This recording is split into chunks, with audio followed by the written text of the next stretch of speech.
Assalamualaikum warahmatullahi wabarakatuh. A'udzu billahi minasyaitonir rajim. Bismillahirrahmanirrahim. Alhamdulillahi rabbil alamin. Wa bihi nasta'inu ala umurid dunya waddin. Wassalatu wassalamu ala asyrafil mursalin wa ala alihi wa sahbihi ajma'in.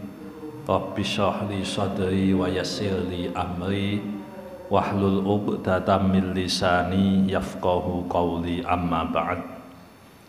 Hadirin hadirat jamaah Masjid Al-Mustaqim rahimakumullah, monggo pada kesempatan yang baik ini kita senantiasa memanjatkan puji syukur kehadirat Allah Subhanahu wa Ta'ala atas limpahan nikmatnya. Sampai detik ini kita masih diberikan nikmat iman, Islam, sempat dan sehat, sehingga kita bisa hadir di majelis ini dalam keadaan sehat walafiat. Sholawat salam kita haturkan pada junjungan kita Nabi Agung Muhammad Sallallahu alaihi wasallam. Semoga kita semua kelak berhak mendapatkan syafaatnya. Amin ya rabbal alamin. Hadirin hadirat rahimakumullah, malam ini kita masih melanjutkan kajian hadis nomor 2 Kitab Arba'in Nawawi, yaitu hadis panjang yang membahas tentang Islam, iman, dan ihsan. Kita langsung ke daksi hadisnya yang membahas tentang iman. Qala fa akhbirni anil iman. Qala an tu'mina billahi wa malaikatihi wa kutubihi wa rusulihi wal yaumil akhir wa tu'mina bil qadari khairihi wa syarrihi. Qala shadaqta. Ceritakan kepadaku ya Rasulullah tentang apa itu iman. Rasulullah menjawab, an tu'mina billah, engkau meyakini, mempercayai Allah, wa malaikatihi, dan para malaikatnya.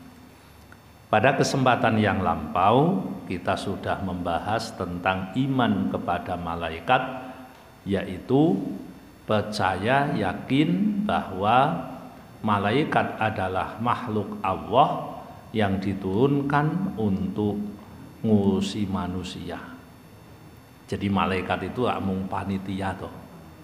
Malaikat tidak butuh makan, tapi ngusahani pangane menungso. Malaikat tidak butuh udara, tapi ngatur sirkulasi udara untuk manusia. Malaikat ning swarga niku ya mung dadi penjaga dan pelayan, mboten melu mangan, mboten melu enak-enak. Sebab malaikat itu tidak punya standar enak mbek mboten enak. Sing duwe standar enak mboten enak kuwi menungso. Nah, malaikat itu ngatur saja, udah diatur gitu aja. Nah, kemarin kita membahas malaikat itu kan ada 10. Kemarin kita udah membahas sampai malakal maut, yaitu malaikat Israel yang tugasnya mencabut nyawa. Tapi kemarin belum selesai. Nah, Bapak Ibu, kula lajengaken malih, monggo kenali malaikat-malaikat Gusti Allah. Jumlahnya tidak terbatas, yang wajib kita ketahui hanya 10 saja. Nah, malaikat Israel, malaikat pencabut nyawa itu tugasnya mundut nyawa terus dikirim kene ngene Gusti Allah. Mulane mohon maaf nggih, kula panjenengan iku wong Jawa. Wong Jawa ki kathah mitos. Kathah mitos. Ya menurut Islam tentunya. Kalau menurut orang Jawa ya itu keyakinan. Tapi menurut agama niku dianggap mitos. Contone ana arwah gentayangan. Terus Bapak Ibu, sebagian menungso, sebagian mukmin, sebagian muslim meyakini adanya arwah gentayangan. Apakah itu benar menurut Islam? Kita jawab boten. Nek jenengan kok meyakini ada arwah gentayangan, berarti kan seakan-akan memberi mosi tidak percaya kepada malakal maut. Berarti malaikat Israel kan kejone mboten pecus. Nek diaudit bukan WTP. Mestinya kan wajar tanpa pengecualian. Lah kok iki audite kok dengan catatan. Lah wong tugase niku nyabut nyawa ora dicabut, niku pelanggaran berat. Utawa tugas yang kedua bar dicabut niku nek cara bahasane kula, malaikat maut itu ya eksekusi dan ekspedisi. Dicabut nyawanya kemudian dikirim kepada Allah. Mulane kula jenengan nek ana wong mati, istirjaknya, pemohonannya, ucapannya adalah inna lillahi wa inna ilaihi rajiun. Kita itu milik Allah dan kita kembali kepada Allah. Apa maksud kembali kepada Allah? Nyawane dijupuk, dikekke malih ning ngene panggonan sing sakmestine. Berarti mohon maaf Bapak Ibu, arwah niku mboten gentayangan menurut syariat Islam. Menurut syariat Islam. Lupa kayak ana memedi gendewa kuntilanak gundul pecengis. Ana macam-macam to niku. Lah niku napa, Pak? Itu bukan arwah gentayangan. Bisa jadi loh ya. Bisa jadi itu adalah jin yang menggoda manusia. Bisa jadi setan yang sedang menggunakan teknologi taskil dia. Niku nek cara wong modern kuwi setan nganggo teknologi hologram. Ngatos hologram? Nah, hologram niku kaya-kaya ana, bentuke kaya 3 dimensi, padahal tidak ada, hanya permainan sinar. Teknologi hologram. Tawa nek sakniki ya munine teknologi metaverse. Dan yakin setan punya teknologi itu. Jin punya teknologi itu. Nah ini kan berarti nek ana memedi, ana apa dan sebagainya, gendewa, kuntilanak dan seterusnya, kita jangan berprasangka bahwa wong mati kuwi urung tekan nggone. Kula niku nate ditakoni, "Pak, tahlilan niku kan bid'ah. Mitung dina kuwi kan bid'ah. 40 kuwi kan bid'ah." Saya pernah ditanya begitu. Saya jawab, sebentar. Sing dimasalahkan di mana? Karena kalau kita mau membahas satu masalah itu kan permasalahannya harus jelas dulu. Yang jenengan masalahkan itu yang mana? Ndak Pak, karena ada yang mengatakan wong nek ora ditahlili 7 dina awahe ning dhuwur ora iso munggah. Oh gitu. Yang jenengan masalahkan kuwi mitung dinane apa keyakinane? Nek sing jenengan masalahke kok keyakinannya, kita sepakat. Nek ana wong muni nek ora diwacake apa 7 dinane berarti awahe ora iso munggah, itu kita sepakat keyakinan itu ndak benar. Kita sepakat. Tapi nek jenengan kok mengatakan bacaan tahlil itu bid'ah, ya mari kita diskusi yang panjang. Mari kita diskusi yang panjang. Yang dimasalahkan apanya? Kalau jenengan mempermasalahkan masalah penyebutan waktunya, iki kan 7 dina, majibke sing ora majib. Utawa nggawe sesuatu yang tidak dilakukan oleh Nabi dan seterusnya. Itu bisa kita bahas. Itu bisa kita bahas. Jadi masalahnya di mana? Apakah Anda mau membuat satu kaidah yang tidak dilakukan Nabi itu berarti salah? Kalau itu yang perlu dilakukan, ya tidak apa-apa. Nanti kita bahas saja. Sing penting nek meh bahas sesuatu kuwi sing cetha. Nek sing jenengan masalah kok tadi keyakinan bahwa Allah itu tidak sampai kepada Tuhan kecuali 7 hari diginikan, itu memang keyakinan yang tidak benar. Sepakat kita. Di titik ini sepakat. Nah, kenapa? Karena malaikat Israel, malakal maut mencabut nyawa itu mesti dikeke Gusti Allah. Nah, masalah diterima atau tidak oleh Allah itu ada 2 keadaan. Yang pertama, arwahnya orang mukmin itu diterima oleh Allah dan akan ditempatkan di suatu tempat namanya Illiyin. Tapi ditompo sih, mboten gentayangan, mboten. Ditompo terus ditempatkan di suatu tempat namanya Illiyin. Niku arwahe wong mati. Lah nek wong niki kok mboten mukmin, mengingkari ayat-ayat Gusti Allah, arwah ini dibawa ke langit kemudian ditolak oleh Allah. Ditolak, tidak dibukakan pintu langit, kemudian ditempatkan di suatu tempat namanya sijil. Nah, jadi ning sijil panggonane. Di mana itu tidak tahu. Dugaan sebagian ulama itu di suatu tempat di dasar bumi yang panas. Itu ceritane. Jadi kita harus memetakannya. Oh, iki keyakinan yang boleh kita yakini, niki keyakinan yang tidak boleh kita yakini. Ini berkaitan dengan iman kepada malakal maut, malaikat pencabut nyawa.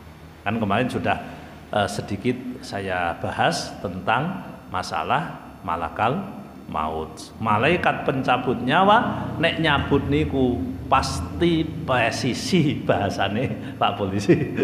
Presisi. Jadi tepat betul, tidak ada salahnya. Presisi, akuratnya 100%. Nek cara Pertamina zero loss. Tidak pernah salah. Itu pekerjaan malakal maut. Nah, dari sini Bapak Ibu, iman kepada malaikat itu menumbuhkan satu rasa di dalam diri manusia bahwa kita itu suatu saat akan mati, dan mati itu tidak bisa diprediksi, mati itu tidak bisa diatur oleh manusia, tapi mati itu sudah ditentukan sejak manusia sebelum lahir. Berarti kita tinggal menjalani saja, wis ana tugase, ora usah kakean mikir sesuk aku matine piye. Sing paling penting jenengan pastikan mati dalam keadaan baik. Itu aja.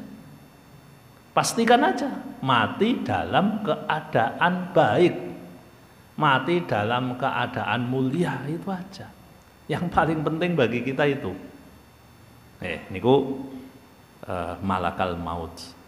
Jadi wingi pun malaikat Jibril, Mikail, Israfil, Israil. Yang berikutnya Munkar Nakir. Ini kayaknya udah saya bahas ini. Munkar Nakir. Sudah belum ya? Sudah ya? Sudah belum? Nah, Munkar Nakir. Tugasnya Munkar Nakir niku sederhana Bapak Ibu. Mung nakoni wong mati. Selagi belum mati ya kita tidak ditanya. Munkar Nakir tugasnya nakoni wong mati. Lah sok ben kula jenengan nek wis mati bakal diparani kalih malakain, 2 malaikat yaitu Munkar dan Nakir. Mun iki ketoke pun bolak-balik kula sampaikan lah. Yang berikutnya aja. Raqib dan Atid. Nah, Bapak Ibu, ini malaikat pengendali ini. Pemain bola itu biasanya ngati-hati sebab dia diawasi ribuan jutaan mata. Wong zaman sakniki niku wedi nek ana CCTV. Apa-apa konangan. Konangan tuh Bapak Ibu. Ana CCTV yo. Mau ada kasus ditutup-tutupi viral karena ada CCTV-nya. Dan begitu cepatnya menyebar di seantero dunia dengan teknologi yang canggih. Nah, Bapak Ibu, ada malaikat sing nggawa CCTV untuk kita semua, yaitu 2 malaikat. Namanya satu Raqib, yang kedua Atid. Dalam dunia tasawuf itu ada namanya maqam muraqabah. Muraqabah itu merasa diawasi. Jadi orang yang merasa diawasi, dia lebih cenderung hati-hati. Nah, siapa pengawas kita? Namanya Raqib. Satu, yang kedua namanya Atid. Nah, Raqib itu mengawasi perbuatan kita, lalu kalau diidentifikasi bahwa itu baik, dia catat. Jadi malaikat itu melakukan analisa. Berarti malaikat itu cerdas. Malaikat cerdas. Bayangke Bapak Ibu, jenengan meh muni ana wong njupuk sampah ning omahe wong, piye apik apa elek? Ah mumet to jenengan? Piye analisane? Itu dikatakan mencuri atau dikatakan membantu? Wong sampah wi wong. Untuk menyimpulkan itu mencuri atau itu membantu kan butuh banyak sekali hal yang bisa kita lihat. Jadi fakta datanya kan kudu lengkap sih. Lu malaikat Raqib ngono kuwi wis pinter Bapak Ibu. Jadi dia tahu. Wong lanang demek wong wedok niku dosa, sing nyatet Raqib napa Atid, Bu? Ya tergantung sing didemek sapa to? Nggih to? Iki wong pacaran, demek pacare, sing nyatet Raqib apa Atid? Atid. Wong bebojoan ndemek bojone sing nyatet Raqib apa Atid? Lah kuwi rembugan piye Bapak Ibu? Berarti dia kan menganalisa kan? Kalau ada yang mengatakan malaikat ki iso mikir, lho piye itu?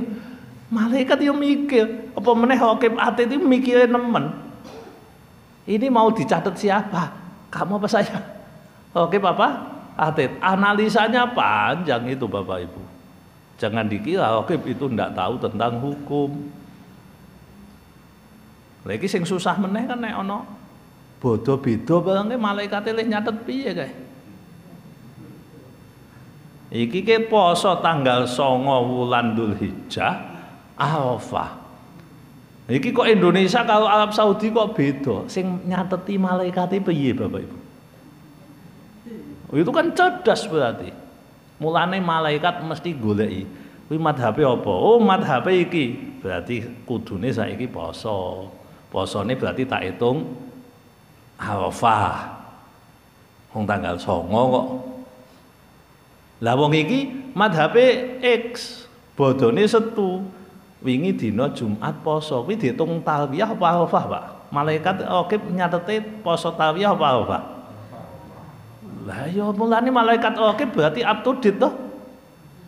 Iki piye iki? Ceritane piye? Terus kan nganalisa wonge. Iki wonge piye to iki? Track record piye? Ngomongnya piye? Anute sapa?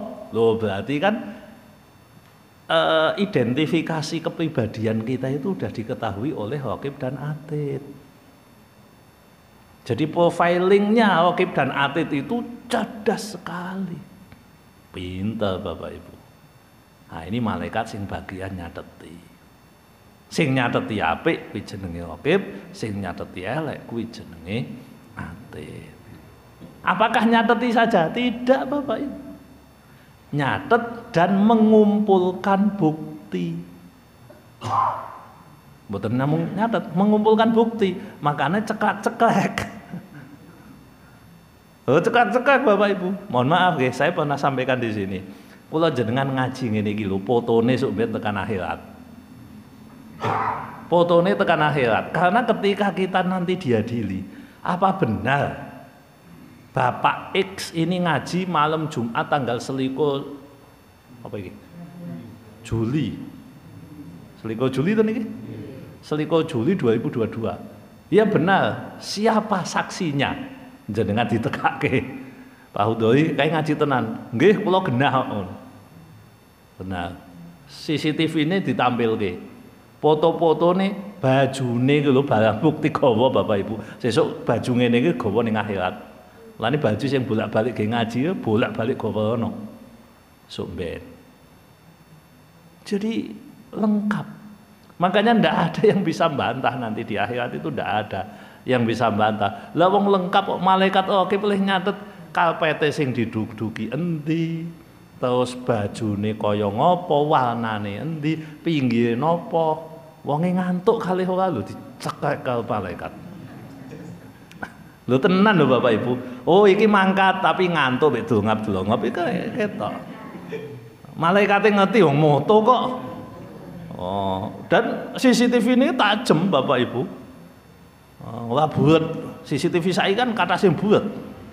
Dibuka ora ketok, diperbesar, di zoom ora cethok.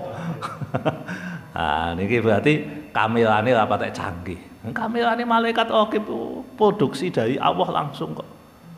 Bagus itu. Jadi Bapak Ibu, kita itu diawasi. Nah, etika orang diawasi itu Bapak Ibu, kula jenengan kudu ngati-ati. Luqman Al-Hakim itu pernah ditanya, bagaimana sih saya bisa mengidentifikasi orang-orang yang yakin terhadap akhirat? Wabil akhirati hum yuqinun, surat Al-Baqarah ayat 5. Imam Luqman Al-Hakim menjawab, oh gampang, nek cara aku wong sing yakin akhirat kuwi dhek ngamale untuk akhirat banyak dan dia pasti ngati-hati. Nek jenengan sembrono kuwi nandhake nek ora patek percaya karo pengawasan malaikat. Jadi ora patek percaya, mulane sembrono Bapak Ibu. Niku mandol niku nek leh ngawasi tenanan tuh ngerti si anak buah niku nek diawasi biasanya sing kerja niku tenanan Pak. Kuli kok diawasi mandole niku leren kuwi ora penak rasane. Betul, ora penak rasane. Tapi nek krasa ora diawasi karo mandole leda-lede. Leda-lede. Lah kula jenengan nek krasa ora diawasi malaikat niku biasane ibadahe leda-lede. Mane nek jenengan kok salat maghrib, isya kok leda-lede iki nandhake nek jenengan ora patek yakin nek diawasi karo malaikat. Nek yakin tenan diawasi malaikat mesti tengginas, mesti semangat di dalam melaksanakan ibadah. Nah inilah fungsi efek dari iman kepada malaikat, khususnya raqib dan atid. Ma yalfidhu min qaulin illa ladaihi raqibun atid.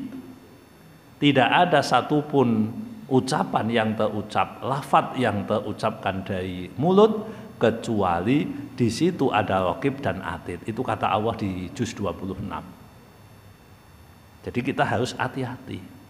Napa sakniki ana wong gampang menyebarkan berita hoax palsu. Karena dia tidak merasa diawasi. Masif loh Bapak Ibu, berita palsu, edaran palsu itu banyak sekali. Banyak sekali. Karena dia tidak nyadar. Orang yang nyadar itu meh ngomong hati-hati Bapak Ibu. Mulane kaya kula ngenten ngomongnya kudu hati-hati. Jadi harus merasa diawasi oleh raqib dan atid. Kalau merasa diawasi oleh raqib dan atid itu hati-hati. Mboten sembrono maksudnya.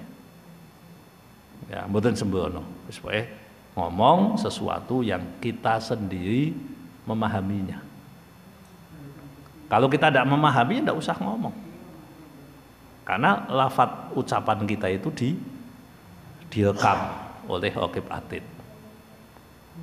Makanya Bapak Ibu, sebelum ada dunia seperti ini kan saat ini kan dunia YouTube ya, dunia video. Tahun 2009-an itu kan Wurung Pati Ausum. Saya itu sudah kalau ngaji saya rekam. Jadi sebelum ini cuma rekamannya kan voice. Mulane kula niku gadah rekaman ngaji awit tahun 2010. Ada berapa giga itu di rumah itu. Nganti laptopnya rusak. Sakniki hadise mboten iso dibuka. Pun kula ken bukake 3 ahli komputer urung iso. Ilang dataku. Kula mbayangke ngamal nek ora kanggo ngono kuwi esuk ben ya. Bayangke 2010 sampai 2021 itu ada ribuan file oleh ngerekam saka siji. Mulai nganggo HP jadul, angger dibel engko ilang rekamane, sampai beli yang Sony yang untuk rekaman itu. Niku dokoke ning ngene napa niku? Hard disk laptope rusak, hard disk dislametke mboten iso, nganti sakniki gawa teng Bandung. Durung ketemu piye carane iso ngambil datanya. Itu kalau bayangke. Itu apa sih, kenapa begitu? Satu, dokumentasi, yang kedua evaluasi. Mbok menawa wingi leh ngucap salah, leh ngucap keliru, engko dirungokke oh iki keliru, sesuk kudu dievaluasi. Dari mana motivasi itu muncul? Dari keyakinan raqib atid sok ben bakal ngaudit. Sebelum diaudit, kata Umar bin Khattab, hasibu anfusakum qabla an tuhasabu. Auditlah dirimu, hisablah dirimu sebelum engkau dihisab. Sadurunge ditakoni, diweleh-welehno kaum malaikat raqib atid dengan catatannya, kita bikin catatan sendiri lalu kita revisi. Nah kan fungsinya kan ngoten. Loh, dalam dunia manajemen itu ada istilah evaluasi kok. Ada aksi, ada evaluasi. Perusahaan-perusahaan besar itu selalu menerapkan itu. Kenapa profit kita berkurang? Kenapa produk kita tidak laku? Kenapa? Nah, begitu kenapa dievaluasi. Oh, marketingnya kurang bagus. Oh, produk kita itu sudah ada kompetitor. Nah, itu namanya evaluasi. Lah kula jenengan nek urusan ngono kuwi leh ngevaluasi pinter ya karuan. Mbasa urusan ngomong, mbasa urusan ibadah, kok ketoke kok ora tahu dievaluasi? Atau jangan-jangan kita itu memang tidak pernah evaluasi ya? Awit biyen sembahyang ngono wae, ora tahu dievaluasi belas. Belas ora tahu dievaluasi. Ketoke kula jenengan kan mboten usum. Pak Yai, kula niki nggih kula niku pun salat kalih dosa tahun. Tapi kula niku dong-dong iki wis apik tenan apa burung to? Mbok tulung salate kula direkam jenengan, mengko dicek endi-endi sing salah kula dielingke. Ketoke kula jenengan ora patek ngono kuwi. Memang ora seneng dievaluasi. Bahkan ana wong dievaluasi ngamuk Bapak Ibu. Bapak mohon maaf, bacaane Maliki Yaumiddin salah. Maliki Yaumiddin niku mestine sing bener. Kok maca Maliki Yaumiddin dadi imam sisan dielingke, Pak niku salah. Napa pengen dadi imam? Oh, aku tak mundur. Piye to iki? Kuwi wong model ora iso dievaluasi. Nek ngomong wae kritik yang membangun silahkan disampaikan, begitu dikritik ngamuk. Ini manusia model seperti ini kan kacau. Dan itu masih ada Bapak Ibu. Masih ada. Kula nek ketemu wong sing ngoten niku ditakoni, Pak niki pripun Pak? Nek maca Fatihah ra bener dadi imam, dikandani ngamuk. Ya ditinteni matine wae, mati dhewe. Lah angel piye meneh. Ya, jadi Bapak Ibu, monggo malaikat Raqib dan Atid itu memberikan inspirasi kepada kita bahwa kita itu dievaluasi. Tidak ada di antara kita itu yang bebas berbicara, tidak ada. Bicara kita itu direkam, pembicaraan kita itu dinilai, pembicaraan kita itu dievaluasi. Lani nek ngomong hati-hati. Imam Syafi'i ini ku ngendikan, nek ngomong hati-hatilah. Aku nek ngomong tak pikir sih.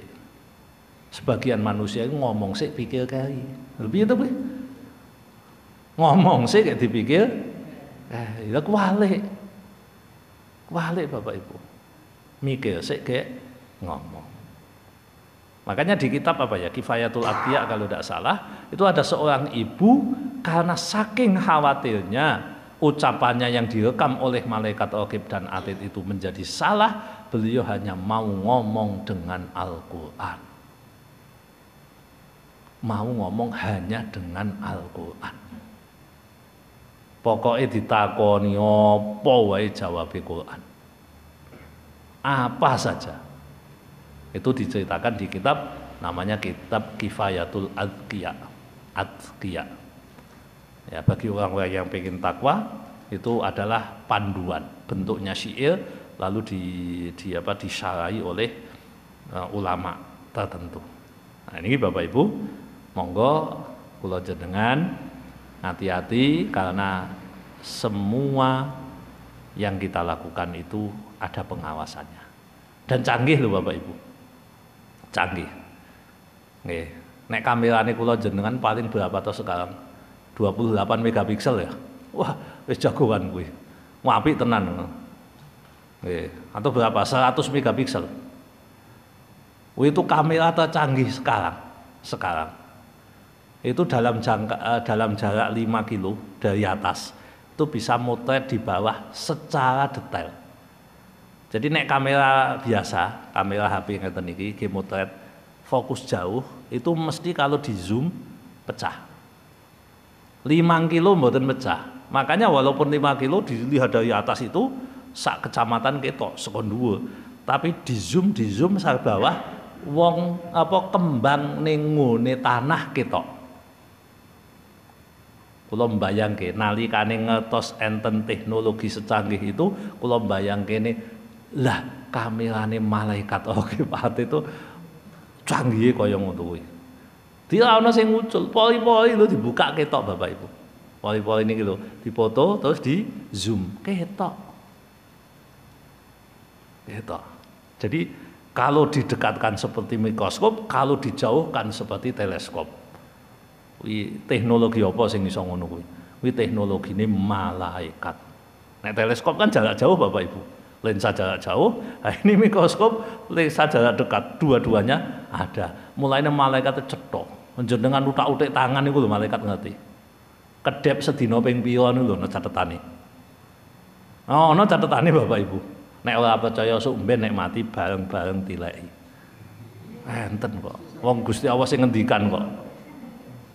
Nggih, wong kafir niku sok mben dong ngeten.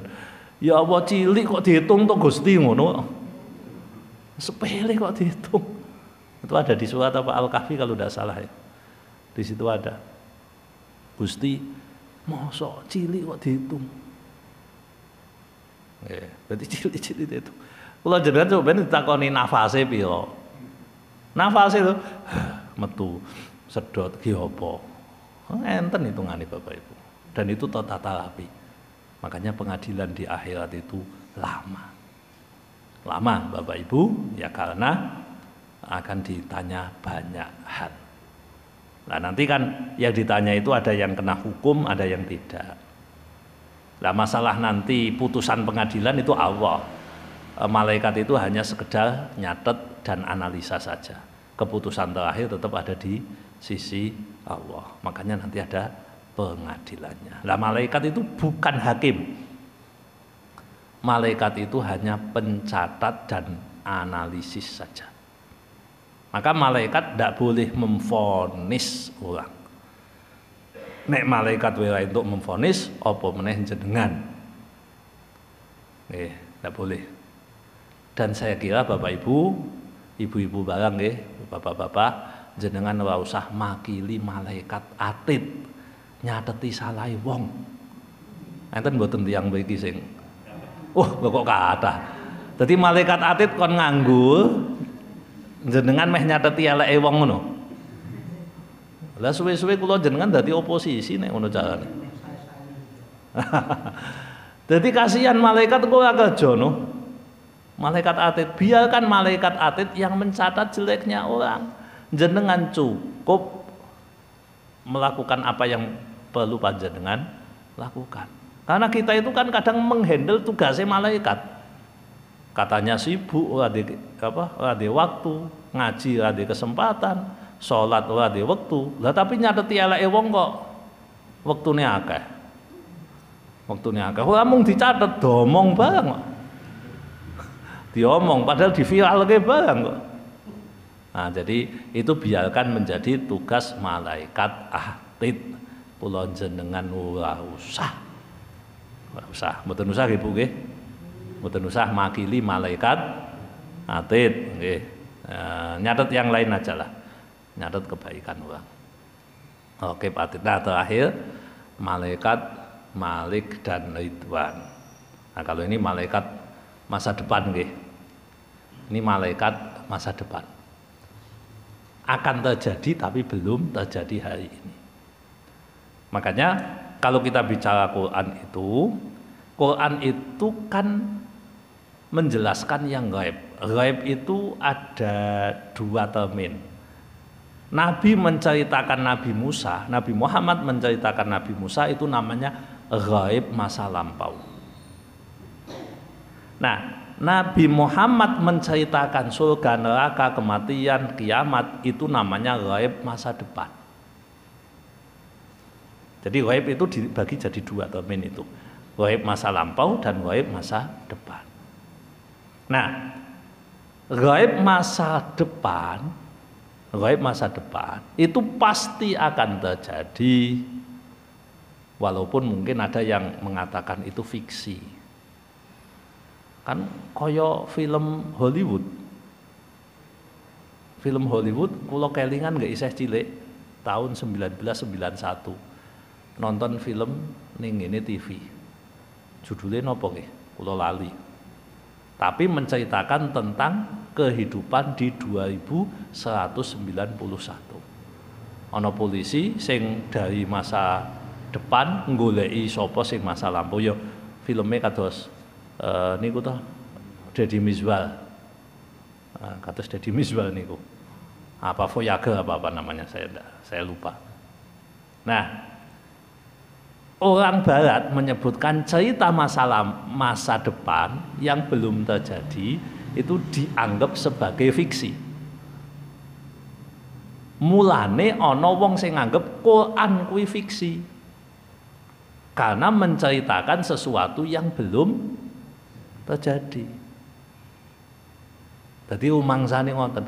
Padahal dalam konteks Islam, gaib itu bisa dua. Gaib masa lalu itu pun tidak bisa dibuktikan. Jenengan meh mbuktekke bahwa kaum Ad itu dulu pernah membangun bangunan yang sangat tinggi yang belum pernah dibangun oleh manusia. Pripun leh mbuktekke?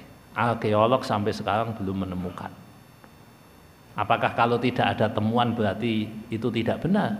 Sementara Quran menyampaikan di dalam surat Al-Fajr, alam tara kaifa fa'ala rabbuka bi'ad irama dzatil imad allati lam yukhlaq mithluha fil bilad. Apakah kamu belum tahu apa yang telah terjadi pada kaum Ad? Mereka membangun kota namanya Iram, itu kota yang sangat luar biasa dengan bangunan yang tinggi-tinggi yang belum pernah dibuat oleh manusia. Panjenengan bisa bayangkan, gedung tertinggi sekarang Burj Al Khalifa itu 800 meter. Itu masih mau disaingi oleh gedung yang ada di Arab Saudi. Baru tahap pembangunan. Kata Allah di surat Al-Fajr tadi, allati lam yukhlaq mithluha fil bilad. Lam yuhlak itu bisa dimaknai belum pernah dibuat di semua negara atau pada saat itu belum pernah dibuat. Tergantung tafsirnya kemana. Tapi yang jelas itu namanya berita masa lampau, itu namanya ghaib. Jadi ghaib masa lampau. Orang bisa percaya, bisa tidak. Nah, ada ghaib masa depan, termasuk adanya malaikat Malik dan Ridwan. Iku ghaib masa depan. Saiki wong ngono. Itu episode yang akan datang. Maksudnya kita kan hidup kan banyak episodenya. Episode yang akan datang, nah, nanti kita akan ketemu malaikat Malik atau Ridwan. Nek jenengan ketemu malaikat Malik, yo siap-siap wae. Malaikat Malik itu ora tau guyu, Pak. Ora tau guyu. Makanya SOP-nya dia ndak boleh tersenyum. Kok enak men sumangga mlebet wonten jahanam ingkang ngandhap nggih, mboten enten ngoten niku. Cekel uncalke ngono wae. Nggih, malaikat Malik ndak boleh, dia bersikap sopan itu ndak boleh. Memang SOP ini galak. Lah beda dengan Ridwan. Kalau malaikat Ridwan itu ya salamun qaulam mir rabbir rahim. Begitu. Udkhuluha bisalamin aminin. Iku malaikat Ridwan. Nah, nek malaikat Malik boten, malaikat Malik itu gualake ora karuan. Segagah-gagah panjenengan ketemu malaikat Malik itu mboten saged. Kok adoh-adoh malaikat Malik, malaikat mungkanake wis ora ana sing wani. Pak Harto lu ketemu malaikat mungkanake, wah nangis-nangis ora karuan. Kenapa? Ya karena berat. Padahal jenderal bintang 5. Oh, padha wae. Fir'aun ketemu malaikat mungkanake lemes deh. Kula panjenengan ora ngerti lemes napa boten wong dereng. Tapi ketoke lemes itu. Nggih. Kula panjenengan ngadepi. Tapi ya mati ra siap-siap. Ujug-ujug dipendem kok. Kan nek mendem jenengan izin mboten, Pak, nek mati. Mboten to? Atau kok dipendem to? Ayo wis mati pendem kan ngoten. Syariate memang begitu. Nah, begitu dipendem kan parani malaikat. Malaikat wis ngerti. Jadwalnya mendem jam piro? Jam 10 ngono wis ngerti. Siap-siap engko setengah 11 parani ngono. Sono tugase Bapak Ibu. Nggih, malaikat udah jatah itu gualake ra karuan. Nggih, jadi itu Bapak Ibu ada 10 malaikat yang wajib kita ketahui. Mulai Jibril, Mikail, Israfil, Israil, Munkar, Nakir, Raqib, Atid, Malik, Ridwan. Kenapa kok saya sampaikan detail tentang malaikat ini? Biar ini menguatkan iman kita. Karena kita itu kan kadang sekedar begini. Saya beriman kepada malaikat. Ya ngono tok kuwi wis. Ora ana apa rasane, ora ana apa ya, semacam hati kita itu ada getarannya itu ndak ada. Wis pokoke iman mek malaikat, malaikat itu makhluk Gusti Allah rupane cahaya wis ngono tok. Lah harapannya dengan tahu ini ada asal, ada efek yang masuk ke dalam diri kita. Jadi kalau kita mau apa-apa hati-hati kelingan Raqib Atid. Kalau kita melihat ada orang mati atau kita sendiri berpikir tentang kematian, yo kelingan malakal maut. Kabeh kuwi makhluke Gusti Allah, mereka hanya menjalankan tugas yang dibebankan oleh Allah kepada mereka dan kita wajib hukumnya mengimani mereka semua itu. Nggih, mekaten Bapak Ibu ingkang saged kula aturaken, mugi-mugi manfaat. Kirang langkung nyuwun pangapunten. Monggo menawi enten pertanyaan dipersilahkan. Terima kasih.